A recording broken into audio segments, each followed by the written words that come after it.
When I met you, that's what I was trying to convey. Like, I'm ready for this.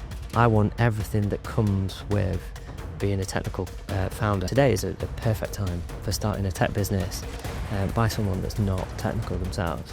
If you can describe it, which you should be able to do anyway, you can get AI to generate let's just call it a proof of concept. I'm actually Tate, and over the last 15 years, I've sold 3 businesses. One of them required a lot of technical expertise. So that's why I'm here today with Andrew Gunn, who was my CTO in that business, Mina. We sold Mina in 2023, and today we're going to go over some of the lessons of how we built that business. So, Andy, me and you were, and Chris, were the three founders of Mina, but you were the technical guy. So today we're going to talk all about what you need as a non-technical person to build, I guess, what has been phrased as a tech business. So where do we start? Probably with the idea. What is the idea? Is it a good idea? Is it one that's worth solving? Yes.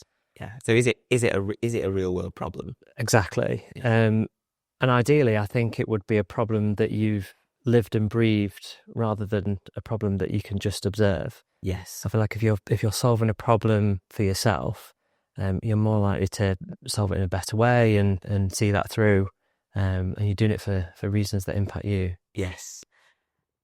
And me and you have had some conversation. We've actually met some people recently, haven't we? Like, who have come to us with problems that probably don't really exist.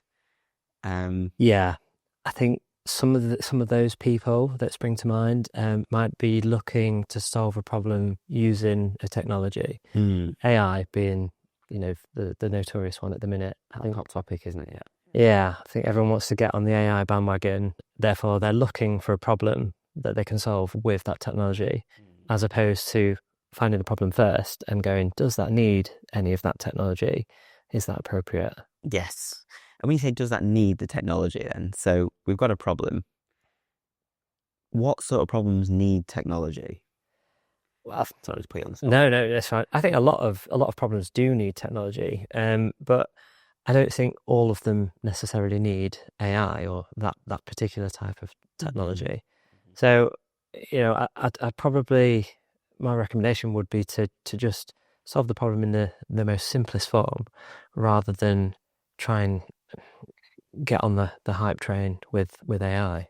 Yeah. But it just depends. I know that's not the good answer, but it does depend on the idea, on the problem that you're solving. Yeah, no, I think it's really relevant though, isn't it? Because, maybe this is a bit extreme, right? But I have heard this numerous times.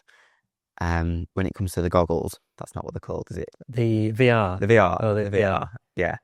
Like, I'm not sure that's a real problem that needs solving, right? Yeah, well, I don't think that technology has been adopted very well. If you go back a few years, can you remember the glasses, the cinema glasses for 3D, and you could get them at home and you could go to the cinema and use those. And I think the VR headsets to me was a similar sort of technology, but still there's very niche applications there. Maybe if you're like an architect and you want to show your client around the thing that you're building, that'd be a pretty good way to solve that problem. Yes. But there's far simpler ways at the same time to solve it. Yeah. Keep it simple. Again, just don't look for the technology necessarily. Don't try and solve problems using technology. Look at the problem, and then how can you take all of these different technologies that are on the shelf and make that work for you? Good. Yeah. Okay. Good advice. So you've got to. Say we're in a situation where we've got a real world problem. We know it's real. Yeah. Now what do we do? So, and this is a tech business, right? We think it's we think we need some technology. Okay, and let's say that's just yourself, and you've not found someone like me. Yeah. So, how can you get something off the ground without doing a lot? And going back to AI and that technology, I think today is a perfect time for starting a tech business by someone that's not technical themselves. So they don't know how to write code.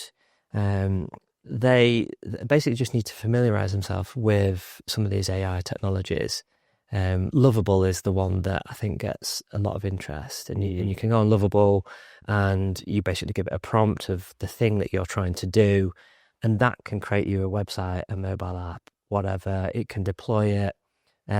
So if you can describe it, which you should be able to do anyway, you can get AI to generate let's just call it a proof of concept. Would I use that in production for hundreds or thousands of customers? Maybe not.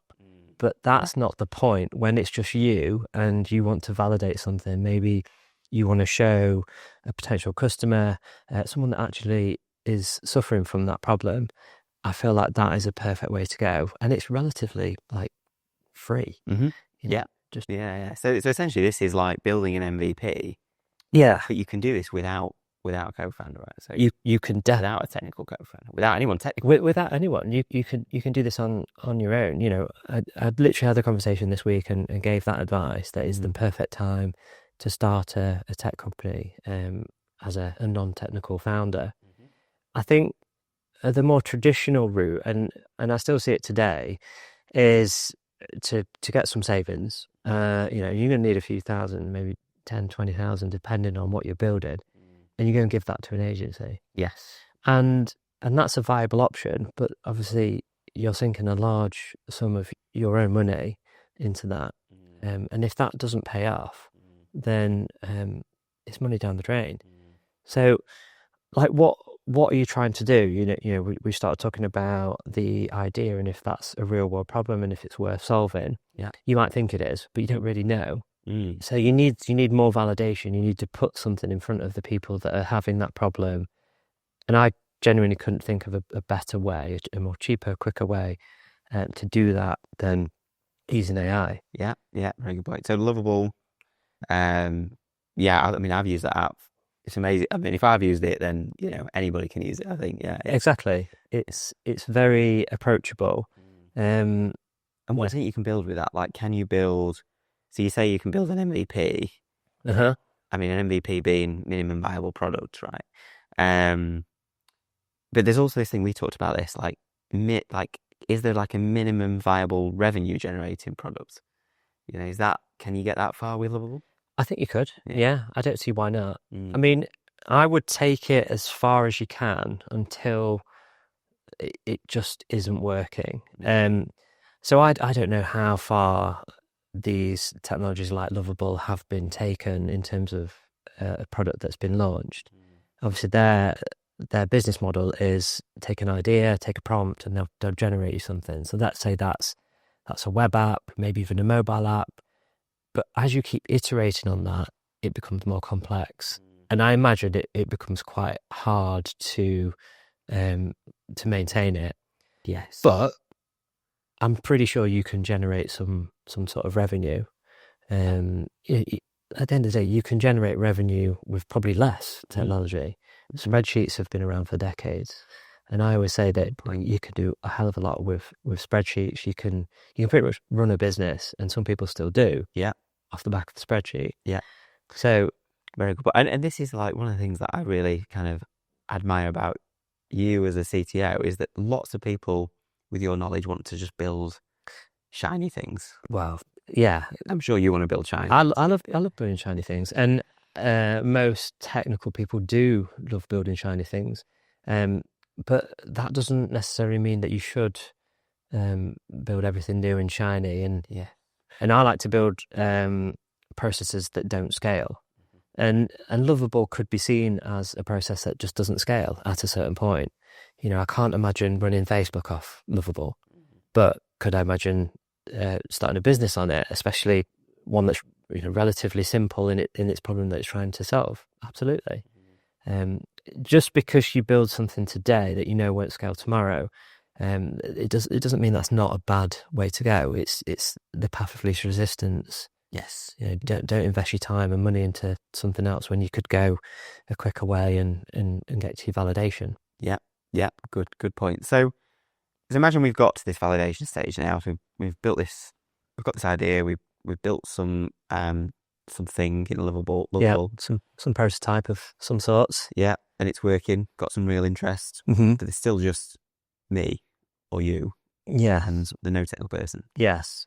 So now you need potentially a CTO. Yeah. So, when do you get that CTO? I think that's a good question. Yeah. And I think if you're building a tech business, and let's clarify what we mean there. Like the product is some form of technology, or it's technology enabled. That's the thing that you're selling. Yes. I think it's very compelling for many reasons to have a technical co-founder. Yeah. There's going to be several occasions throughout the lifetime of that company, of that product, where someone like yourself is going to have a lot of blind spots. Yeah. And also, you're going to want to focus on things that aren't technical. Mm-hmm. You want to hand that off to someone, even if they are using technologies like AI. Yeah. You want to go and focus on other things, like expanding the route to market, for example, and sales and that sort of stuff. So I think you want to palm that off as soon as possible, for those reasons. But if you want investment, so you've validated the product, you're going to want to probably raise something at some point. If I look at a company that is a tech company and doesn't have a tech founder, I see that as a big red flag. Yes. Yeah, and we've had some real world experience with this actually, haven't we, recently? Yeah. Yeah. I guess I'm giving somebody money who probably doesn't know how to spend it, maybe on the right things. Probably, yeah. You're investing. At the end of the day, you're investing in that person.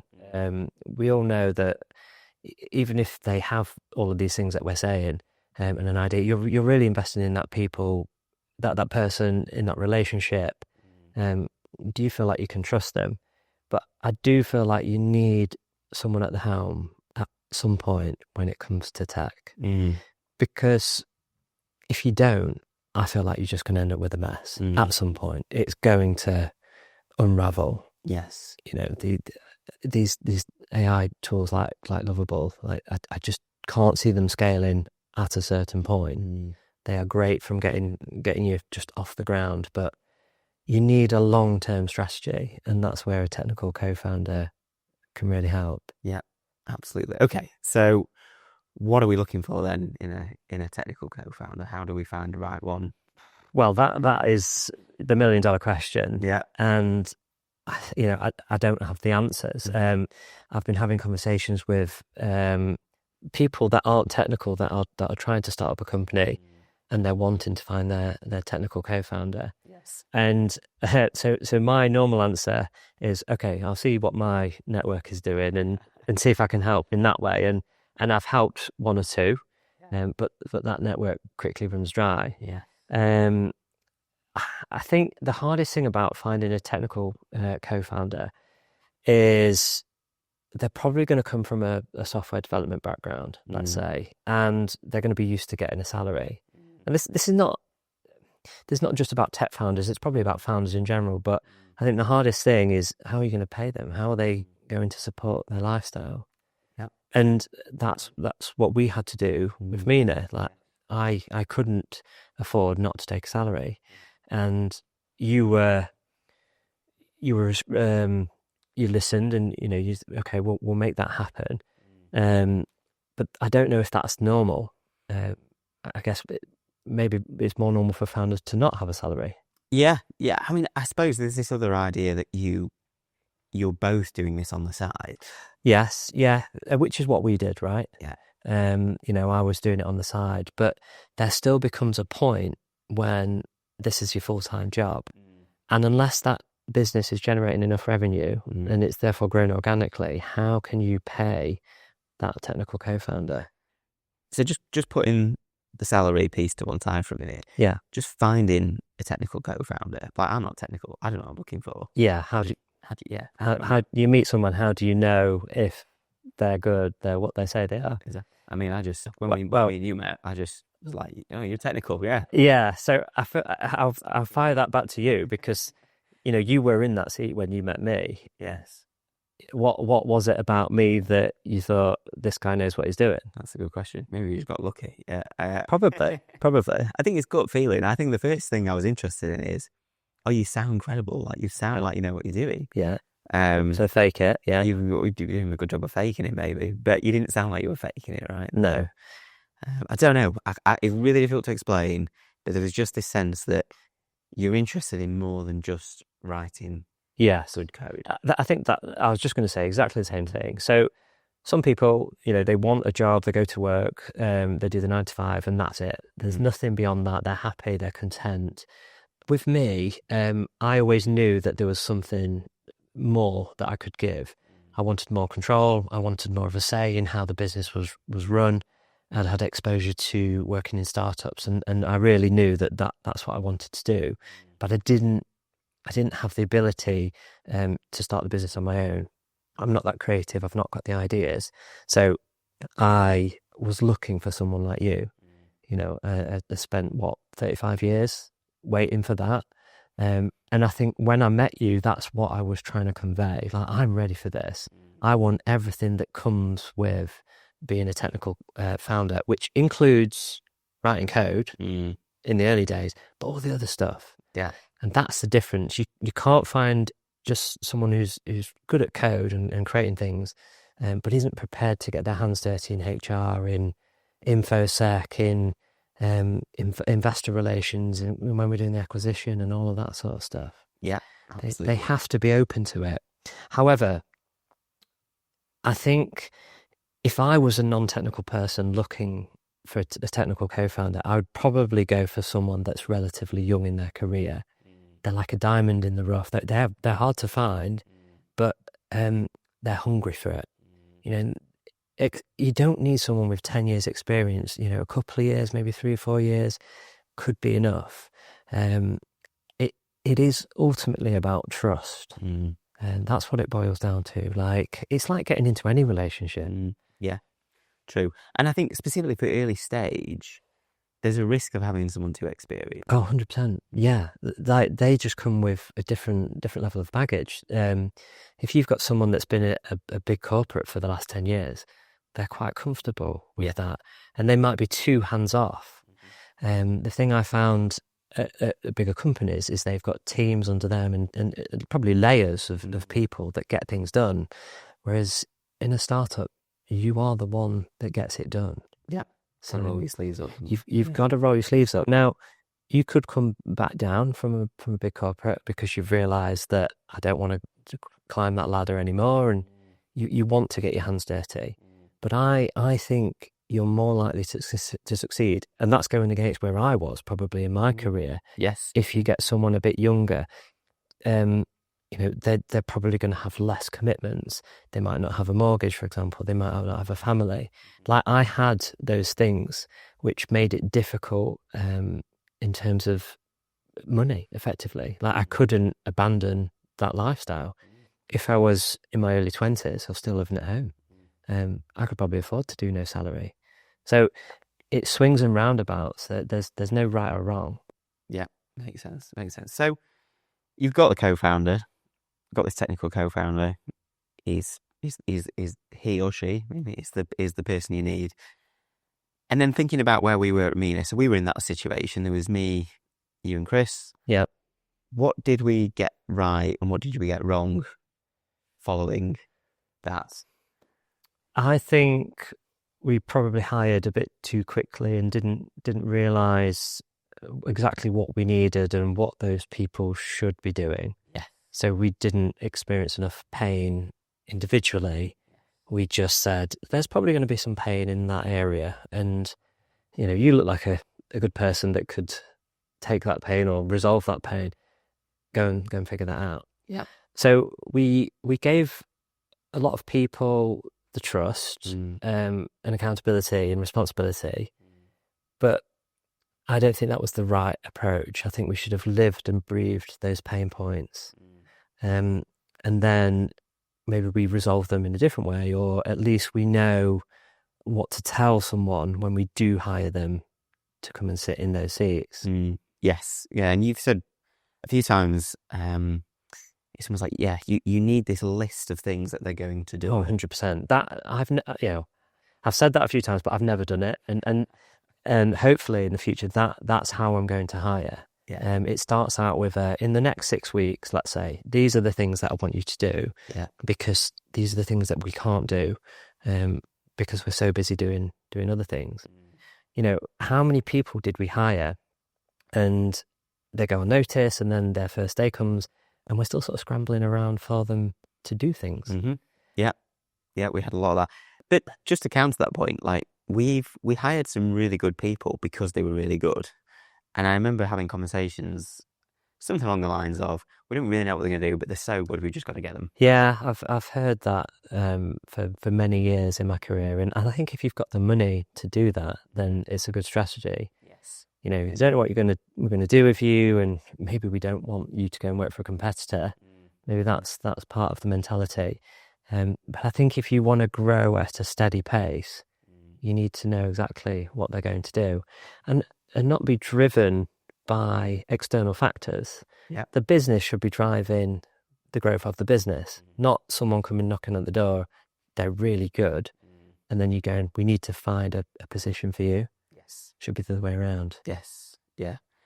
And maybe that is sort of segues into this idea or this point that you've said before, which is slow is fast and fast is slow.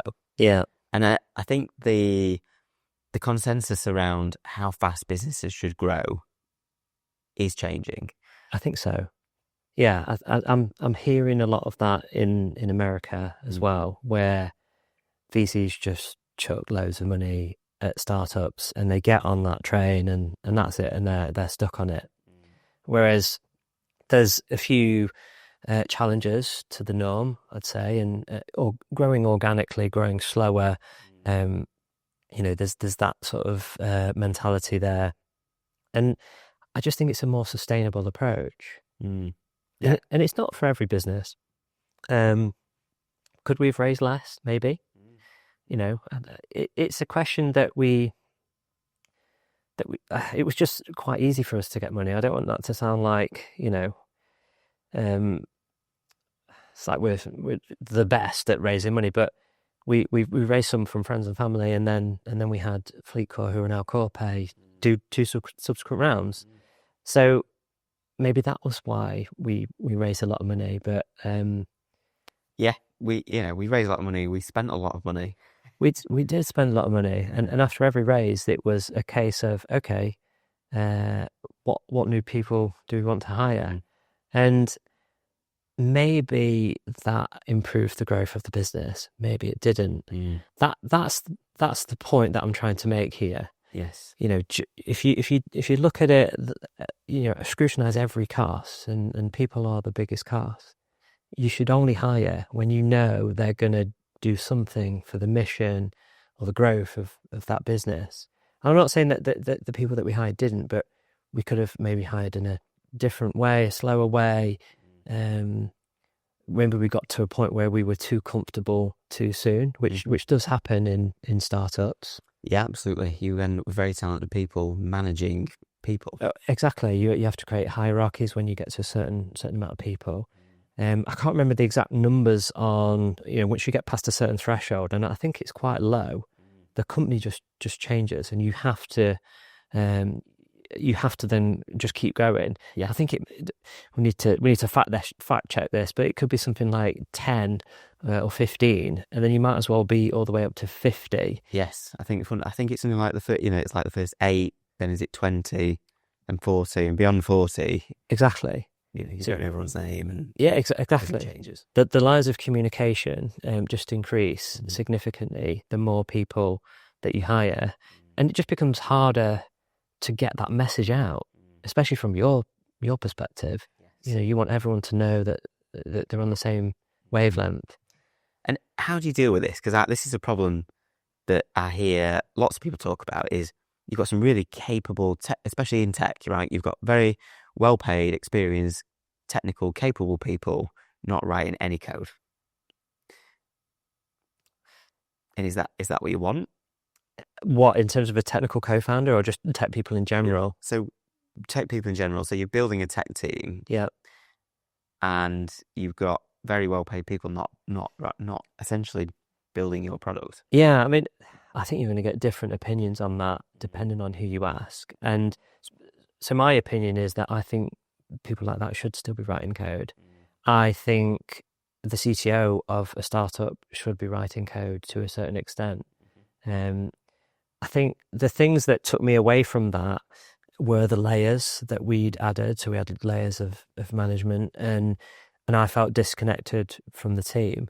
But yeah, I feel like you can still do those things and do other things. It's probably that you just do a little bit less of writing of the code. Yes. Because you've got other things to do, and I think that's okay. I wouldn't prematurely optimize for pain that you might encounter. I would go through all of that pain. So let's say in this next business, I'm spending a lot of the time writing code because there isn't anyone else to do it. So I have to do it. But there's also other things that I also need to do. Yes. At a certain point, a breaking point, I'll say we need someone else to either backfill on the code or backfill on the things that I don't want to do. And I think hopefully you'll agree that I think we should backfill on the things that you don't want to do or are not good at doing. Yeah. And get someone in that does like doing those things and is good at doing those things. Mm-hmm. Yeah, I would say that's not just a technical No, thing, that's across the whole business. That's across the board. Yeah. Like, we have conversations all of the time about we're going to do things that we don't enjoy doing and or we're not good at doing. Yes. And I think that's okay. I think we embrace that more than we did at Mina. Yeah, for sure. But it's not forever. Yes. It's a stopgap. That's right, yeah, absolutely. Yeah, because and you learn so much about doing those things, don't you, about... Absolutely. I think it's that process that people underestimate and they don't see the value in, that you learn those processes. And once you've learned them, I think you can understand them and empathise with them more when someone is then responsible for them. But you can also document them, and then you can pass that documentation on to someone. Like my biggest regret, I've said it before about Mina, is never speaking to a driver like on the phone or answering an email. And a driver being our customer. A driver being our customer, yeah.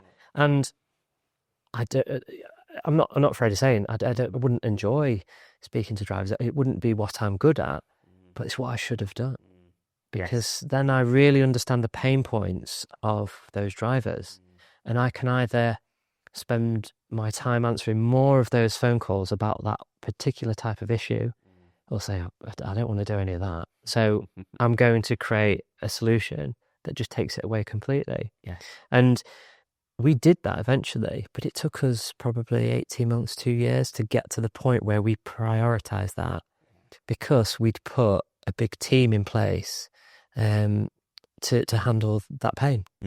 Yeah, just to paper over it. Just to paper over the cracks, yeah. We sort of, instead of chucking technology and automation and process, we did chuck process. We chucked manual human process at it. And that serves a purpose, right? Manual human process. Does it scale? Yeah. Yes. Yeah. So a lot of the things here might be contradictory. Yes. But at some point, you've got to analyse the decision of hiring another person to keep papering over the cracks versus saying to someone who is techie, let's say, can you just automate that? We are getting so many calls about this particular type of issue. It'd be great if we could automate that. And that's what we did. Yes. We had a time tracking tool that measured each particular type of issue, if you remember. And then we'd look at those and we would prioritize the ones that we're spending the most time on. And it was never about like, we're automating your job so we can get rid of it. We never did that. But there's no point in people doing repetitive tasks. We'd rather get them doing something else that's more valuable to the business. Yeah. And this is all about, I guess, working out what to scale, right? Yeah.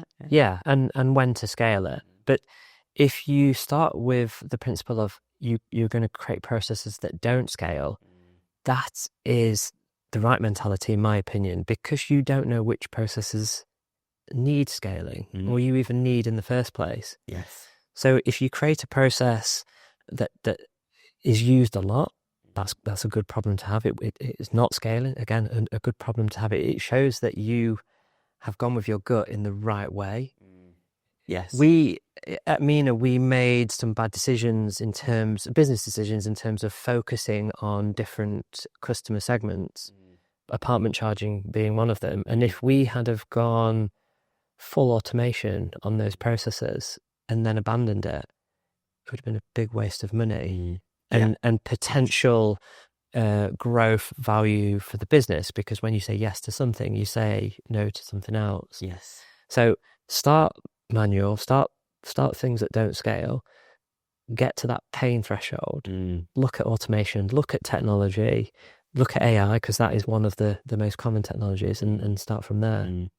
And I think, will it give you a return? That's probably one of the questions, right? Yeah. Is this, if I put 5 days of development time into this, am I going to get 20 days back? Yeah. Yes. Sometimes when you build something with technology, it's not all about revenue generating. It can be about cost reduction. And we definitely got to that place. But it goes back to the earlier question that we sort of touched on is, how do you get to a revenue generating MVP? If you can get to one of those with a process that doesn't scale and you've not got a technical co-founder, that's a good place to be. And it might feel really daunting. You're on your own, but you can have interesting conversations with investors. Technical people who might want to join you as a co-founder are more likely to want to join because, I can see the potential here. It's not. It doesn't always have to be like that. I remember our early conversations, and I just, for whatever reason, knew that this product would land. So I was all in without even seeing anything. Yeah, it depends. So let's just fast forward to the day where this startup that we've built is a success. Somebody wants to buy us. Yeah. And we got to that stage, and then there's a lot of due diligence. And due diligence can be painful. Yes, it can. It was painful for us, but probably not as painful as it could have been. No. So what did we have? What did we have in place that even the people that were doing the due diligence on us looked at? Yeah. Yeah. So I think this was one of the things that we had, which was almost forced upon us by our first customer and subsequent customers, which was a load of InfoSec policies. Yes. So we had those policies so external companies like our potential customers could see that we were doing things correctly. Yes. Now, a policy is one thing. You have to have the process behind the policy to make sure it's proper. You can't just say we're going to do something and then not do it. But we took that sort of stuff very seriously. And InfoSec, security, it, like... I mean, this was... And I think most founders are probably in my frame of mind where I was like, this is a waste of time. Like, the security and the InfoSec. We're not getting any closer to the goal. Yeah. And I changed my mind on that when we got to the end. Yeah. It's an investment. Some might say it's a bit of a premature investment. But I think when you build in a house, you want to build that on solid foundations. And for me, security is just one of the foundations that I won't compromise on. Yeah. And this is past once you've got past like MVP and all your Lovable stuff. It's like, right, we want to build this thing properly now. We want to build it to last. Yeah. So we want to start thinking about security properly and those type of things. And it's not just about the product, it's about the company. People are the weakest link in terms of security. So we want to put as much in that we can around that. An example being a password manager. The amount of times when we get new hires and I'll introduce them to a password manager and they've never heard of one and they're using the same password for everything. And they don't understand, that was you. And they don't understand that if that password is compromised on one of those accounts, then all of the other accounts are potentially at risk. So there's a bit of an education, a bit of there's a culture, really, in a way. I think another thing that helped us with the due diligence is just how we'd structured the tech stack. It was modern, it used all of the right things that we should be doing. So that helped in terms of our due diligence being more of a tick box exercise. It was quite easy, to be honest. And I think part of that was because we put that time and money in the early doors to get it right. Yeah. I remember one of the remarks from the due diligence was how many times we released per day. And there's still companies today that release once a month, or if they're lucky, once a week. And we were doing like a few times a day. And the number that we presented might have been like 4 or 5. And I said, yeah, we can get that up to probably 10. You know, I wasn't happy with it, and they were amazed by it. Yeah. So Yeah, they couldn't believe how fast we were deploying stuff. yeah. And was this stuff documented? Like, We weren't that great about the documentation side of things. No, I think that is typically something that falls by the wayside. You know, people think you need to make time for documentation, and then once you've written it, it needs to be kept up to date. So yeah, that's something that we could have been better at. I'm pretty sure that's not just a tech thing. yeah, I'm sure not, absolutely not. But would you? I mean, but as it to startups, you know, wanting to scale and exit, would you advise they keep up to date documentation? I would probably not necessarily. I wouldn't recommend like over egging the documentation. And the only reason I say that is because I'm not going to sit here and go, yeah, I reckon you should do it, and then not live by that advice. I think you should document the necessary. So a good test for your documentation of the company and the product is when you get a new hire. So if you're going through a bit of a wave of hiring, spend some time on your onboarding process, so that you can give them some stuff, some words, and they can consume it, and hopefully they've got a good understanding of all things about the company, the culture, the values, and that sort of stuff. Same can be said for the tech. So if you go through a hire and it's a bad experience, they end up asking a lot of questions. I think that's a good time when you can add your documentation. But when do you stop? True. Yeah. You could just spend an infinite amount of time perfecting this documentation, which is kind of a bit premature in a way. You don't really need it. Yeah. So do the minimum, but don't do nothing. Good advice. Well, thank you very much, Andy. I'm sure there was some fantastic insight in there. Well, I know there was some fantastic insight. Hopefully there was. And speaking from what we've been through, we built a business. I wasn't technical. You were technical. We sold it. So hopefully there's some lessons that we've shared there that other people can benefit from. Yeah, hopefully, yeah. Yeah, thank you. Thank you.